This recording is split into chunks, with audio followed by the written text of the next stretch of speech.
America's Wealth Coach, and it's time to get wealthy.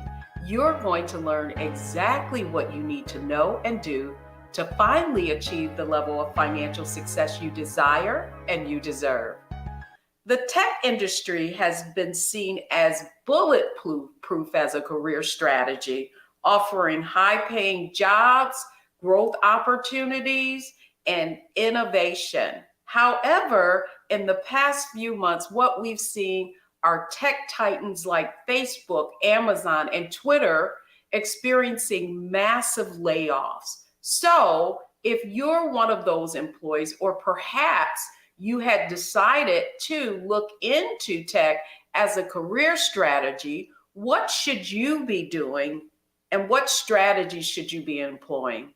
Well, I'm excited because today we have a guest on who's going to share exactly what you need to do to recession-proof your career in tech. So here are our 3 takeaways from today's show.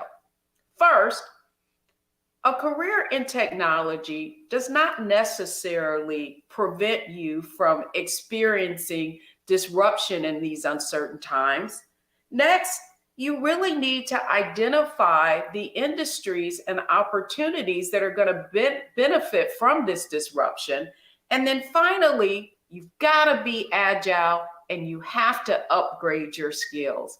And here to share with us some specific strategies that you need to employ are Kanika Tover. She's CEO of Career Hub LLC based in Washington, D.C., and she is also the author of the book of the same name. She's been interviewed on many platforms, and that's why I'm excited to have the conversation with her today. Let's welcome Kanika Tover to Get Wealthy so she can tell us how to get wealthy in tech. Welcome to the program, Kanika. Thank you for having me. How you doing today? Well, I'm doing great. And as I shared with you, the reason that I thought this was so timely a topic to have is because I've watched you, I follow you on Twitter, and you're always sharing real actionable ideas and strategies for people to get into the tech industry because it does pay, what do I want to call, attractive salaries and have opportunities. But the first question I have for you before we get into this conversation is, you've had a great career in tech. What is the catalyst for you wanting to share with other folks how they too can prosper in this field? Yes, I've been in the tech industry for over 17 years, and I really enjoy being in tech, especially being a Black woman. There's not a lot of people that look like me in the industry, but I utilize my platform because there was not an actual roadmap for me when I got into the industry. So I really enjoy educating and inspiring and helping people understand how to navigate those challenges, whether they're already in the industry or if they want to break into the industry. There were not a lot of women. There were not a lot of Black women when I got into the industry, and there wasn't a whole lot of Black people just in general. So I felt like during the pandemic was a good time to really talk about how to navigate those career challenges, because at the time, a lot of companies were offering a lot of amazing incentives and programs for, the underrepresented groups like, Blacks, Hispanics, women, and the LGBTQ community. So I thought it was just a great opportunity while we were shut down, just to use that as a platform to really educate people about the process. Excellent. And it is interesting. It's like when we solve our own problems, that really is an opportunity to create value for others. And on Get Wealthy, the framework for our formula for success is mindset, strategy, and execution. And I want to give that perspective, that framework for what it takes to be successful in tech. So I want to begin with mindset. And the question I have for you to begin with is, what type of mindset do people who aspire to have careers and who may already be in a career and may be experiencing being impacted by this reception, what kind of mindset do they need to have? I mean, that's a very good question. So, being in tech, just in general, I'm going to start with like just getting into the tech industry.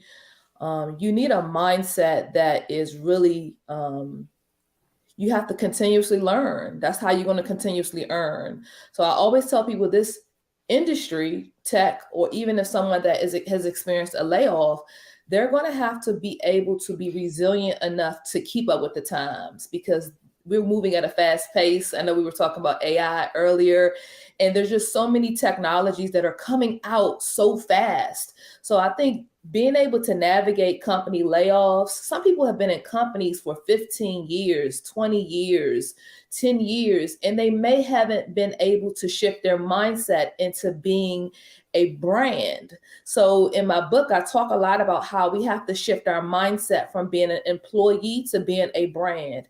And I think when we shift our mindset to being a brand, we create endless opportunities. We become unstoppable. So the same way we look at celebrities who have personal brands and they navigate challenges to get new contracts and new deals with playing with a sports team, or maybe someone is getting a deal with a record label. We as professionals have to create a mindset that we are a brand, and a brand needs development. It needs marketing. It needs to be upskilled constantly to stay in competition with everybody that's learning all these amazing new technologies. You really touched on an area that I think is very important, and that is that our whole economic framework has really changed from that of the employee for life, right, and staying for years and collecting that pension, to really, if you look at specifically in the disruption that we've been going through, right? You mentioned COVID. Now what we're seeing, economic downturn, we're seeing layoffs.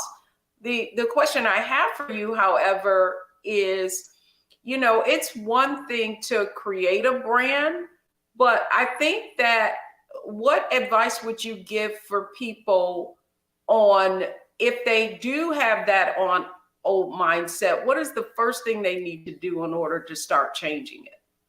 Yeah, so this is execution, right? We talked about mindset. We talked about developing a branding mindset. And in order to do that, you're going to have to do some things that are going to create a sustainable and a very solid, successful brand. So the first thing I tell people is they're really going to have to focus in on building their career roadmap. What does their career look like for them? So they're going to have to identify, what am I weak in? What skill sets do I need to work on? What training do I need to identify? What are the things that I know that is cutting edge that I have been, sitting on the sideline watching everybody talk about, but I haven't took the opportunity to learn them. And the next thing is, once we learn these new skill sets, we got to put ourselves out there, create a solid LinkedIn profile, create a solid resume. How are people going to know that you know these new technologies or these new skill sets if you're not putting yourself out there, marketing yourself on social media, on LinkedIn, on several different job board sites like Indeed and ZipRecruiter and USA Jobs? If you want to get into the federal government, you're going to have to put yourself out there. And the last thing is, you're going to have to build a network for your future, not your past. You're not going to build a network for your old you. You're going to have to build a network for your new you. So building alliances, building relationships, finding a career coach or even a mentor that can take you to the next level. Well, it's interesting that you said that, because, finally, the last point that I wanted to make just about mindset is, what are some of the common career mistakes? Because I feel like, we learn best from mistakes than we do successes, right? So what are some of the common mistakes that you see folks who are already in the tech industry making when it comes to career planning? Yeah, there's a lot of mistakes that people make, especially for the newbies that are trying to break into tech, and even for some of us that's been into tech for a period of time, that have gotten a little stale, got a little stagnant. Some of the actual the major mistakes is people are pretty much focusing on not knowing that they can do it. They're focusing on a mindset of fear, and they're focused on listening to the news. So, the news, with the company layoffs, with what we see on social media, they're thinking that it's not obtainable because of the statistics and the numbers, because of the number of people that are laid off, the lack of minorities that are in the industry. So a lot of people feel like, I can't do it. Like I can't learn this new technology. I'm a teacher, or I'm in HR. I don't think that I can actually learn how to code, or I could learn how to understand what artificial intelligence is. So the first thing is that we have to focus on shifting our mindset to understanding that it will be a learning curve, but it's not something that's not obtainable. That's good. I often say that growth mindset really, what we're talking about is having a growth mindset and seeing these problems as opportunities. And that's exactly where I want to go next, Kanika. When we come back, I want to talk about some specific strategies that our audience and folks who have a desire to still thrive, what do they need to do in order to still thrive during this disruption? So folks, when we come back, we've talked about mindset, and certainly you've gotten some insight there. But when we come back, we're going to talk about the specific strategies now that you need to take in spite of all this economic uncertainty. What do you need to do to thrive?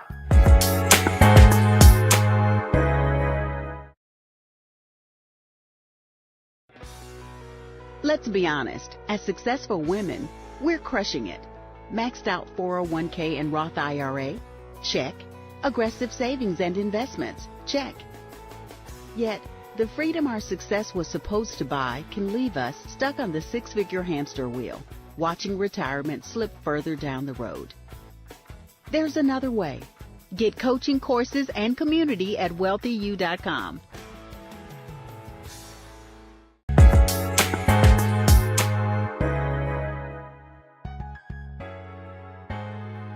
Welcome back, everyone. I'm Deborah Owens. This is Get Wealthy, and we're talking about recession-proofing your career. I'm sure that you've heard a lot about, specifically in the technology industry, well, really in all industries, what we're seeing is contraction, and we're seeing layoffs. But specifically today, what do you need to do to still thrive in an industry where we're seeing a lot of disruption, and that is in tech? And joining me today is Kanika Tolver. She's author of Career Rehab and also has thrived in the technology industry herself. So Kanika, I'm so glad that we're having this conversation. And I do feel like I'm so glad you really kind of double clicked on mistakes is being fearful and, listening to all the uncertainty. And if you were to really believe what you hear in the news, you would begin to think that there are no opportunities in technology. So with that in mind, what kind of advice would you give someone who is in the technology industry right now and perhaps feeling like they could be in jeopardy? What strategy do they need to be employing? That's a really great question. I think the first thing is we have to turn our anxiety into accomplishments. We have to really focus in on turning our anxiety into accomplishments. And when I say that, I mean that we have to really understand, what can we control? There are things that are completely out of our control. We understand what's going on with the economy and what's going on with the recession and company layoffs, but there are some great things that we can control. And the first thing is that I want to encourage people to understand that there are so many other opportunities outside of big tech. I think we have to switch up our job search strategy. Some job search strategies that were working 2, 3, 4 years ago, they're going to have to be modified and enhanced. So I want people to know that there's so many amazing technology opportunities in some of these types of industries. And some of these industries include the federal government contracting industry. The federal government has a lot of opportunities to hire tech professionals.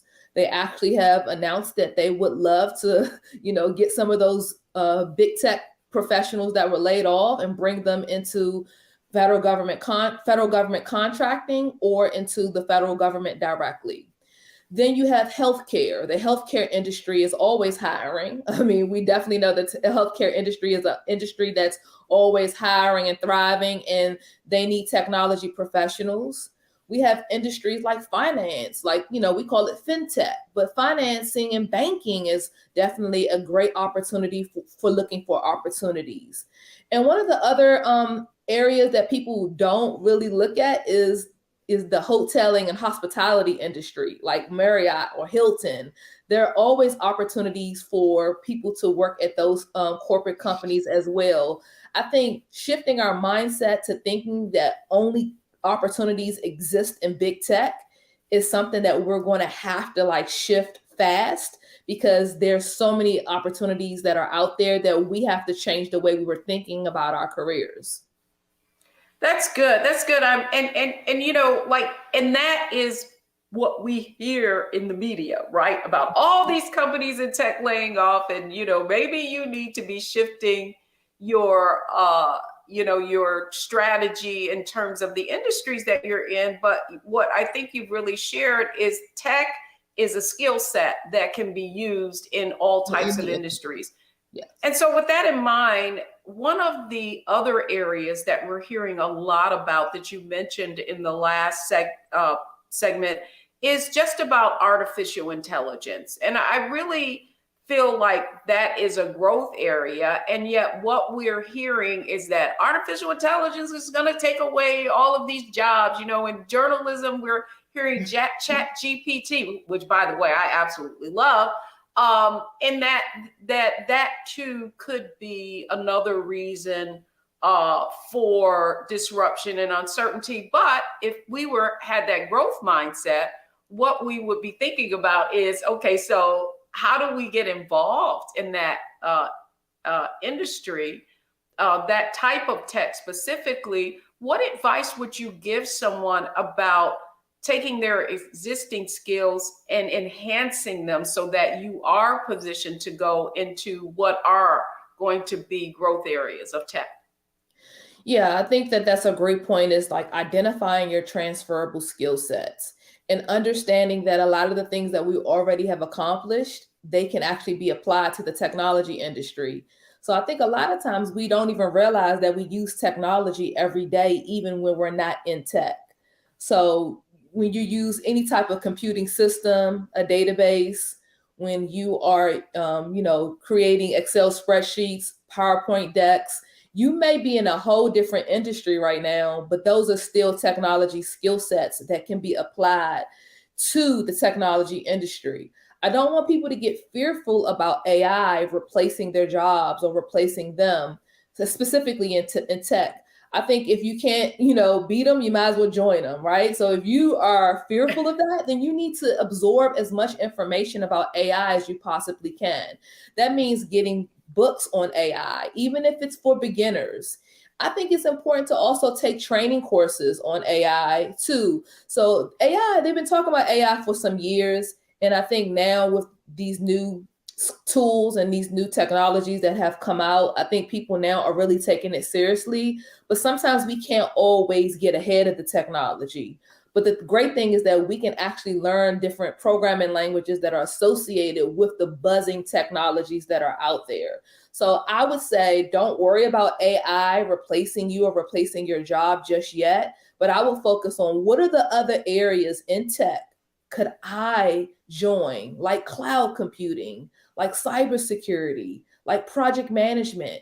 There's so many other amazing areas throughout the technology sector that are untapped, that people have not really looked at their current skill sets and said, what can I bring to the table? What are my strengths? What are my passions? And identify a technology path and go forward and just, knock it out the park. Well, it's interesting. You brought up a couple of things there, just about, getting books and getting into and learning more about AI, regardless of what field you're in. I think it's important. However, I do feel like oftentimes, if you have that old mindset, you begin to think that, oh my gosh, I'm going to have to go back to school and I'm going to have to get another degree, a master's in AI and something like that.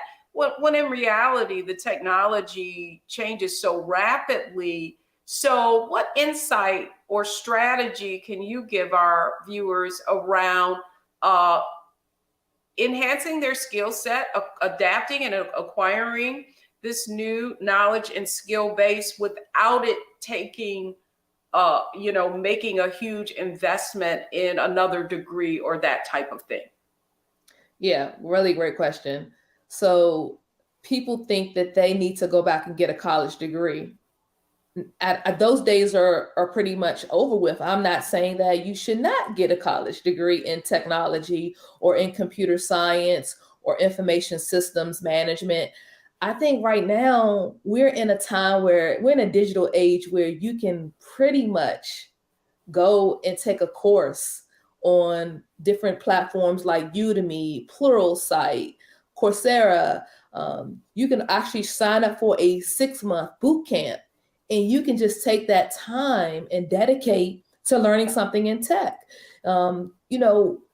The companies have lowered their educational standards and qualifications where people are transitioning into tech with no 4-year degree anymore. They're looking at certifications.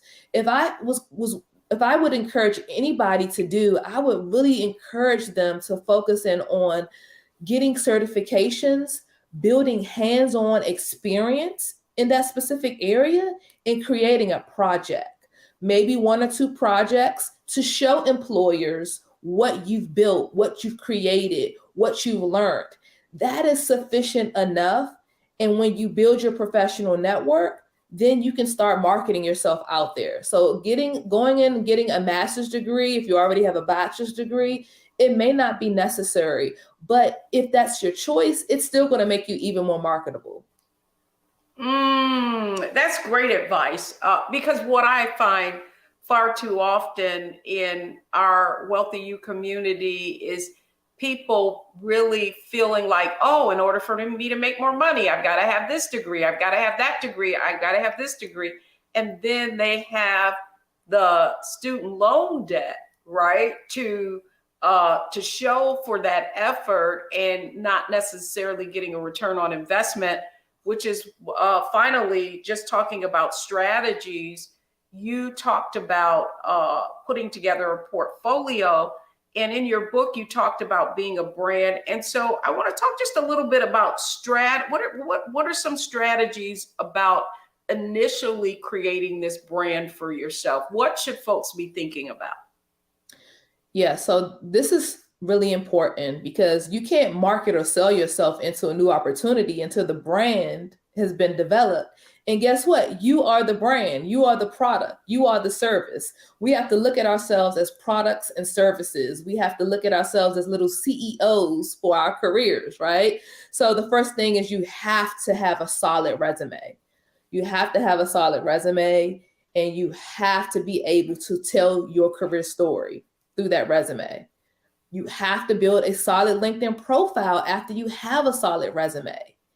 And after you have a solid LinkedIn profile, you're going to have to make sure that you are posting and sharing your career story on various social media platforms, sharing your journey, whatever you're learning in tech, share it on LinkedIn, share it on Twitter, share it on various different social media platforms, because recruiters are looking for people that have more than just a resume. They're looking for people who have certifications, a portfolio, who have projects, who have a YouTube channel, who have an ebook.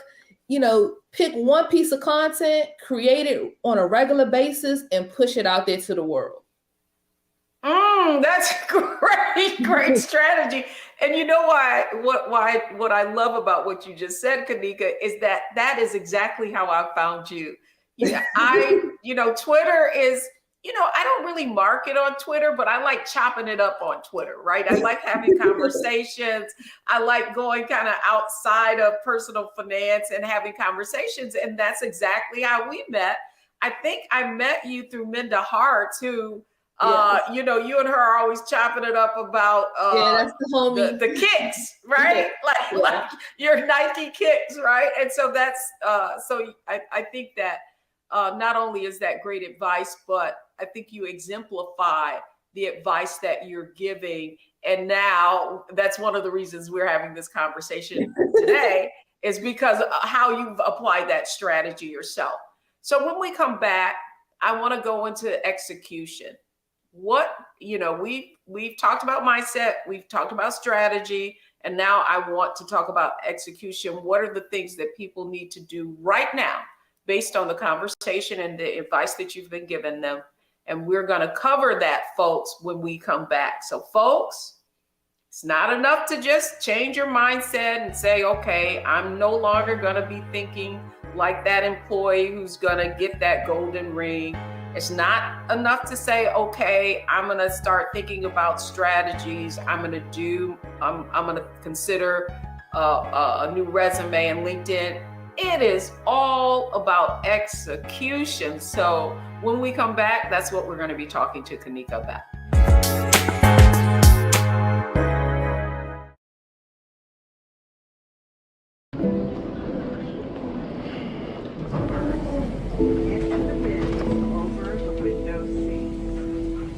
Are the only bins that will accommodate larger rollerboards.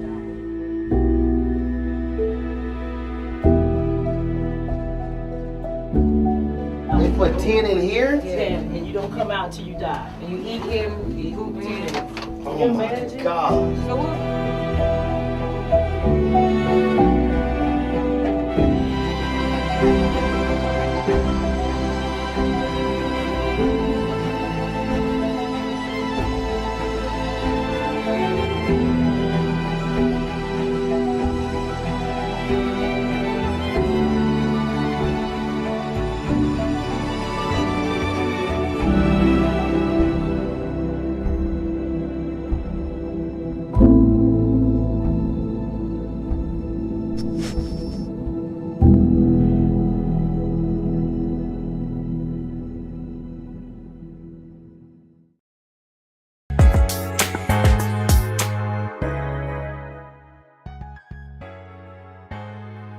Welcome back, everyone. I'm Deborah Owens, and we're having a fascinating conversation about what you need to do to thrive and prosper and position yourself in spite of all of the negative talk that we're hearing about the economy and recession. And here to help us recession-proof our careers is Kanika Tolver. She's author of Career Hab, the book, and we're going to continue our conversation with her and go right into execution. So, Kanika, we covered a lot of ground, but I feel, and I state this every show, knowledge is not power. Knowledge correctly applied is power. And so how do we now get our folks to take action?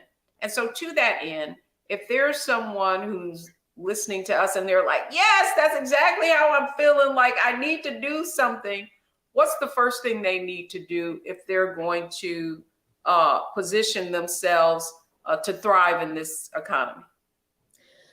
Really great question. So information without implementation is incomplete in my book. So information without implementation is incomplete. So if you're gathering a lot of information online about technology, breaking into tech, or learning new technologies, but you're not implementing anything that you're learning, you're going to continuously be in an incomplete status, right? So I think we can overdose on information and we can lack implementation. So the very first thing is that, we talked about having a LinkedIn profile and having a solid resume. You're going to have to focus in on applying to jobs and building a solid job search strategy. That's like one of the first steps of execution. The resume is not going to do anything on its own unless it's optimized correctly online and recruiters reach out to you. So I think it's important, to focus in on going on Google and searching for technologies, companies currently hiring. So what I do is I go on Google and I put in technology companies currently hiring, and then I sort by the last week. I go and I filter by the last week or the last month.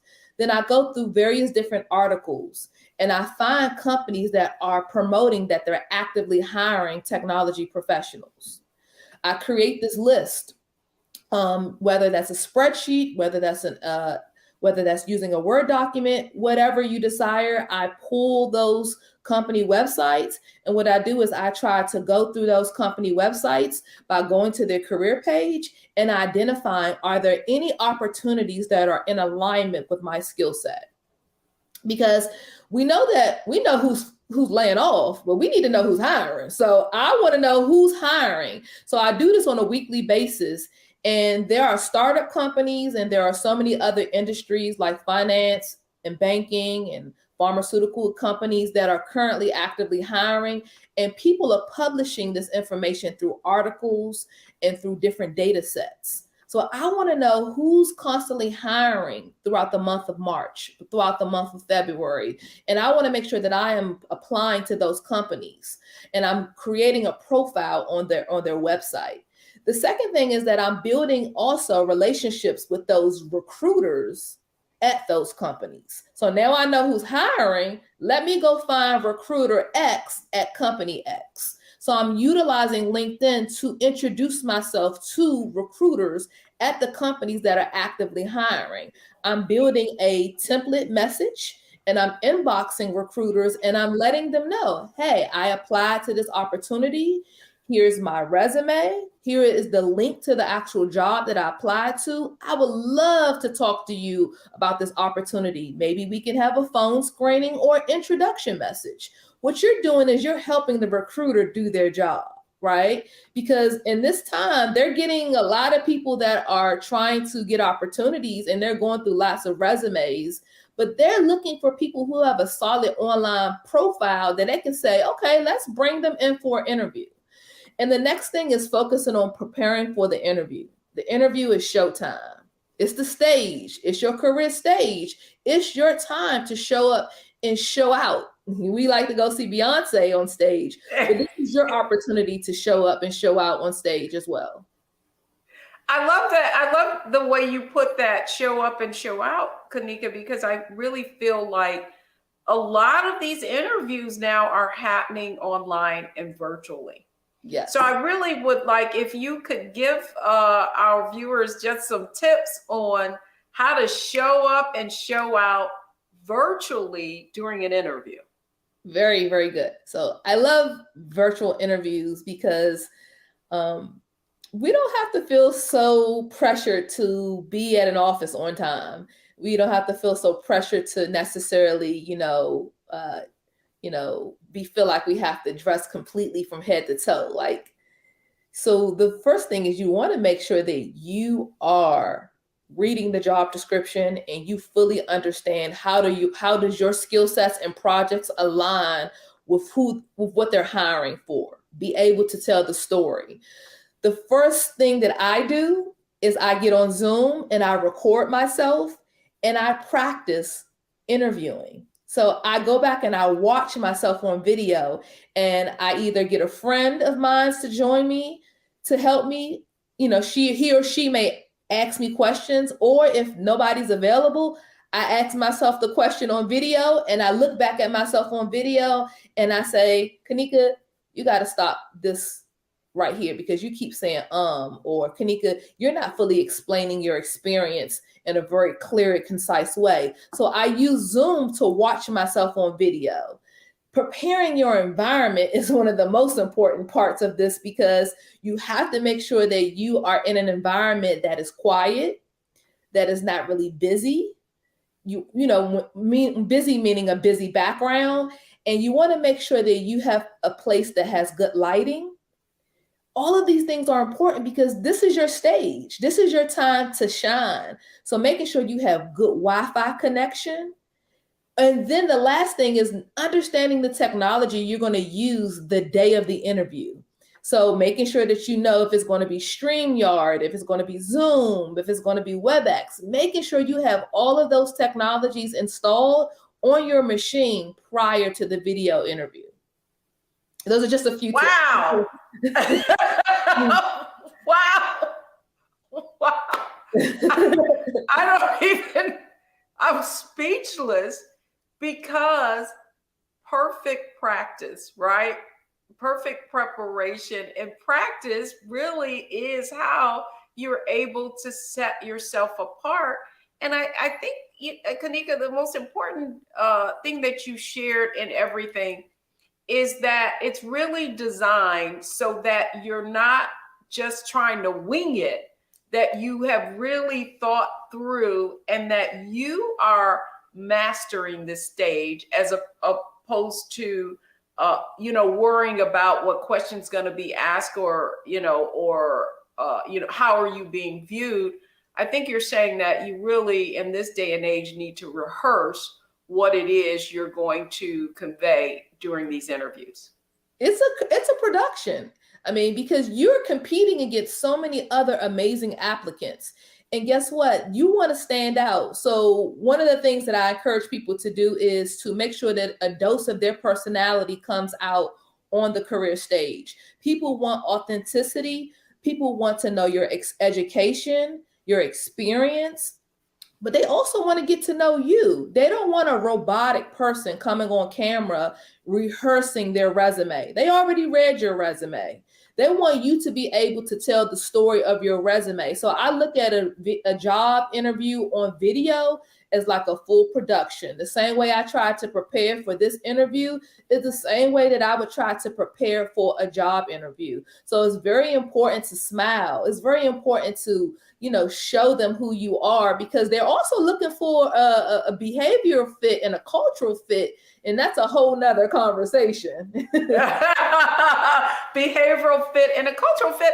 And I also think, Kanika, something very, very important is sometimes we look at these different companies and they seem very attractive. And, you have this romantic idea about, if you would love to work there, you would have this on your resume, when in fact, I think you need to also be thinking about, is it a good cultural fit for you? And you need to be willing to ask questions of them and not be afraid so that you can understand if this is somewhere you want to work out at as well. Very good piece right there. And especially being a Black woman in tech, there's so many different experiences and career heartbreaks that I had is because I chose a company that was not the right fit for me culturally, or even behavior fit. So it's very important that we do our due diligence to vet out these companies as much as they're vetting us. So we need to make sure that we are looking at them online through using tools like glassdoor.com, making sure we're connecting to other people who actually work at those companies. Because guess what? The job is friends with benefits. And sometimes every career relationship is not an ideal fit. So sometimes you may not want to be in a relationship long-term with that job because of different experiences that you've heard about or an experience that you may have yourself. So I definitely think it's important to do your research. Very good, man. I hope that people are taking this all in because you have really given us great insight into how you need to be navigating your career and becoming a brand.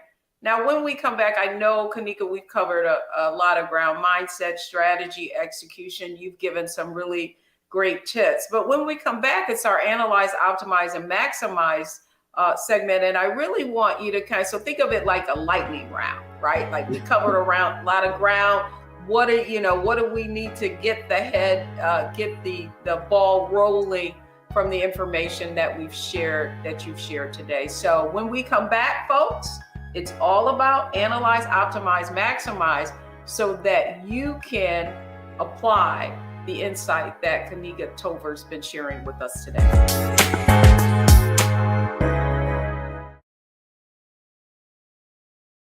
Black Star Network is here. Oh, no punch! I'm real revolutionary right now.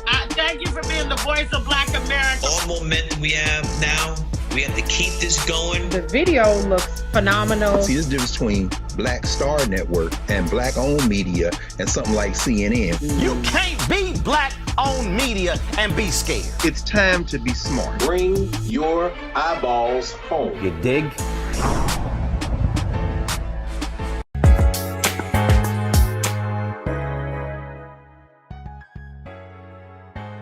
Welcome back, everyone. It's all about getting wealthy, and we've been learning how to get wealthy through our careers in spite of all of the doom and gloom that we're hearing. Sharing with us today is Kanika Tover. She is author of Career Rehab, and she's really sharing with you how to position yourself to prosper in spite of this economic uncertainty.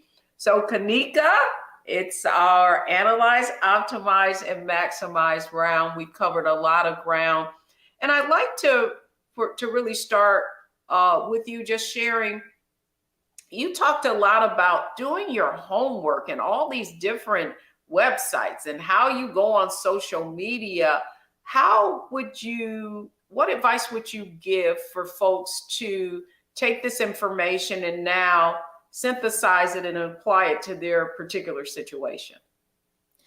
I definitely would want them to make sure that they are organized and they have some structure. Because finding a job is a whole nother job. You know, it is. It's a lot of work, right? So, and it can be overwhelming for people that are experiencing rejection. So I would say first, always, make sure that you are structured and what is going to be the days and times that you're going to apply to jobs. Have a schedule. Try to have something that fits well for you. And the next thing is that I would say, don't get discouraged because rejection could happen, right? You could get ghosted by recruiters. You could go on a job interview and never hear back from the hiring manager. Those things are, I hate to say it, in this job climate right now, they're pretty normal, but don't allow that to be a discouraging moment. So I want people to make sure that they understand that sometimes rejection is redirection. So you may get rejected from a company and it may be saving you from going into a bad situation. So understand that your time is going to happen. So those are just a few things that I would say that could be very, very difficult to deal with right now because there's so many people looking for opportunities.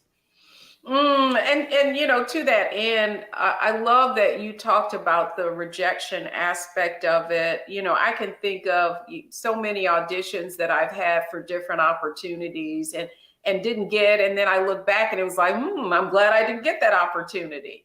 And so I love the fact that you said about that redirection, because it is true, but emotionally, sometimes that's hard to deal with. And so the other question I have for you, and you alluded to it earlier, and it's really, how do you optimize your time? How do you said you got to have a schedule. How do you optimize? You've talked about LinkedIn. How many jobs should you be actually applying for in your search for that great opportunity?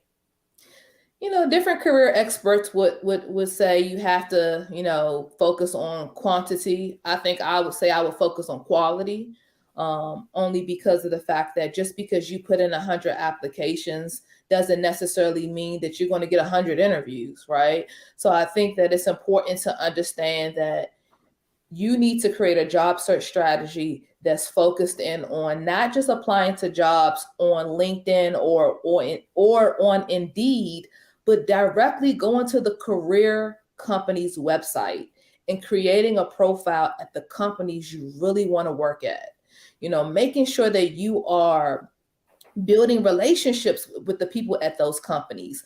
Sometimes applicants are blindly applying to jobs and they're just pushing out applications, but they're not developing and fostering and nurturing relationships at the companies that they desire to work at, meaning connecting with recruiters, connecting with other employees that work at the company.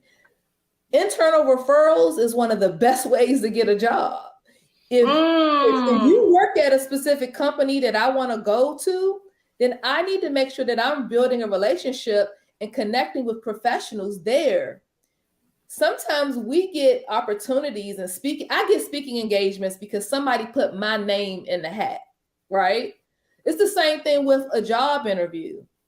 Somebody can put your name in the hat because they already work at the company. They're going to believe in an existing employee's recommendation before they believe in somebody blindly applying to a job that they've never met before. So Tamika, that's great advice. That is great advice, because oftentimes opportunities are achieved not from what you know, but who you know. Yes. And having that inside track is so important. One of the strategies that I really convey to people in Wealthy You community is that you need to be leveraging LinkedIn and figuring out who your connections are, so that if you're applying for a job, so that you can connect with that person. Now, you may not know a person directly, but someone in your network, and that's a whole nother show that we need to do, Kanika, just about leveraging LinkedIn, right? But someone you know could know someone else, and then it's easier for them to introduce you in, as opposed that you doing some kind of blind outreach. You can simply ask that person, hey, you have an opportunity. There's an opportunity at this other company, and I see that you know that person. Would you be willing to introduce me to them? And something as simple as that can allow you to, have a significant advantage. But finally, we've talked a lot about online. How about taking it offline? What suggestions would you give someone around networking and finding that opportunity offline? We were in the pandemic for over 2 years. And I think even myself, got conditioned to doing a lot of networking online. I really believe that it is time to get back in these streets, right? And it is time to start, as I say in my book, it's time to network like a hustler. It is time to network like a hustler. And when I mean network like a hustler, we have to get back into going to corporate happy hours. We have to get back into, and I'm not saying go and have a drink. I'm just saying go there and be where be in the places where the hiring managers, recruiters, and other professionals who could put our name in that hat that we were talking about. We need to find where they hanging out at. So I think here are a few places that I recommend people to start doing their professional networking. I recommend that you go to meetup.com and you find meetups through meetup.com, and you find technology meetups that are specific to your career goals. So if you want to make a career in AI, you need to be going to all of the AI meetups in your city, and you need to be building relationships with people at these meetups. So meetups are all over the United States. They happen monthly, and a lot of times they're in a public place, and you can go and build relationships there. Conferences are another great place. So I highly recommend looking for all the amazing technology conferences that are out there that are happening throughout the year, and try to go to the bigger ones, but try to go to the intimate and small ones, because that's where a lot of the good relationship building is happening, at the smaller and medium-sized conferences.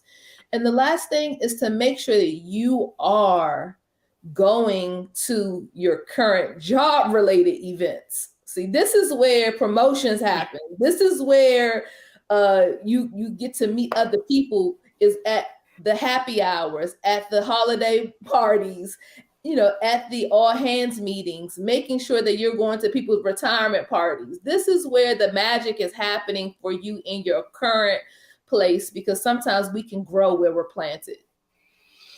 Kanika, that is so good. So good.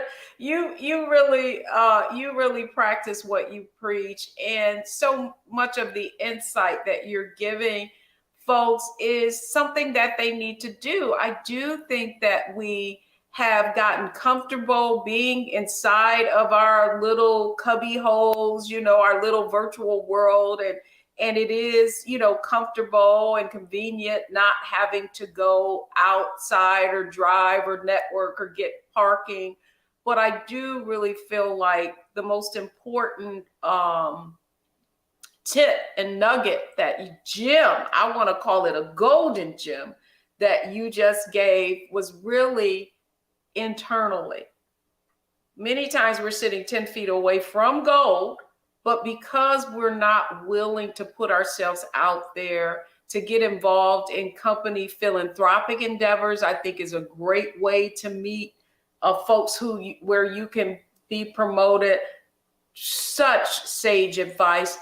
Finally, give our audience a takeaway that you feel could make a significant impact in their careers and in them being successful in spite of these uncertain times.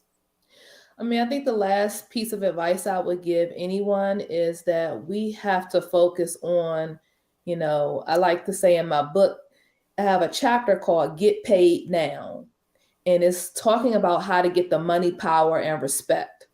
And I think it's so important during these times that we don't really lean into our desperation, that we focus on getting the money, meaning that we focus on understanding how to negotiate our salary and get equal pay. But we also make sure that we're getting the power and the respect. The power is in your experience, is in your education, is in you leveling up and getting promoted. And the respect is just knowing that people should respect you. You should not deal with discrimination. You should not deal with sexual harassment. You should not deal with any level of toxic in work environments. So make sure that you're getting all three in your job offer. You're getting the money, power, and respect. And that's what a brand is. That's what a brand does. Thank you so much, Kanika. This was a wonderful segment. You've given us so many specific strategies, tactics that people can execute on. Thank you for coming on Get Wealthy and showing us how to get wealthy in our careers. Thank you for having me. Awesome. When we come back, the 3 takeaways from today's show.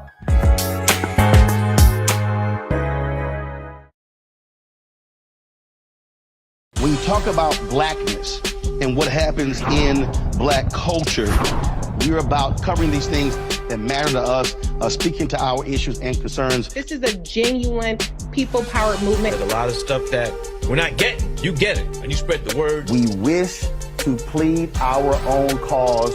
Too long have others spoken for us. We cannot tell our own story if we can't pay for it. This is about covering us. Invest in black-owned media. Your dollars matter. We don't have to keep asking them to cover our stuff. So please support us in what we do, folks. We want to hit 2,000 people, $50 this month, raise $100,000. We're behind 100,000, so we want to hit that. Y'all money makes this possible. Checks and money orders go to P.O. Box 57196, Washington, D.C. 20037-0196. The Cash App is $RM Unfiltered. PayPal is R Martin Unfiltered. Venmo is RM Unfiltered. Zelle is Roland at RolandSMartin.com.